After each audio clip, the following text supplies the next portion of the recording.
Ndeshja e cilësuar e rrezikut të lartë mes Bashkimit dhe Vardarit në atmosferë impozante e krijuar nga numri i madh i tifozëve të pranishëm në tribunat e stadiumit të Bashkimit përfundoi me barazim pa gola 0-0.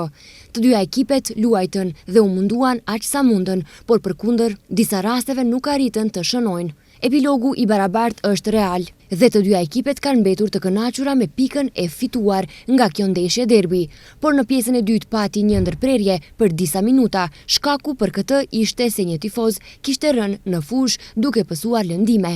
I njëjti me ambulancën e ndihmës së shpejtë është transferuar në spital.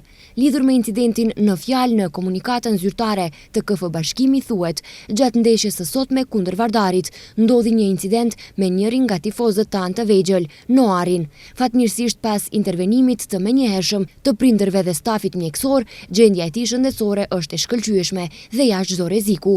Noari është në gjendje të mirë dhe po merr gjithë kujdesin e nevojshëm. Falenderojmë të gjithë ata që shprehen shqetësim dhe solidaritet. Në stadiumin e qytetit në Strug, skuadra e Bledi Shkëmbit shënoi fitore 2-0 përballë Pelisterit, me 2 golat që i realizoi Kristian Malevski në 10 minutshin e fundit të takimit. Me këto 3 pikë të fituara kundër Pelisterit, Struga Trimlum kryeson e vetmuar renditje në tabelën me 22 pikë të grumbulluara, me 7 fitore dhe vetëm një barazim. Me kompletimin e javës së 8, tabelën e klasifikimit e kryeson Struga Trimlum me 22 pikë, të ndjekura nga Vardari dhe Shkëndia që kanë nga 20 pikë. Java e 9 hapet të premten me ndeshjen Makedonia Gjorgje Petrov, ndërsa mbyllet të hënën me ndeshjen Pelisteri Shkëndia.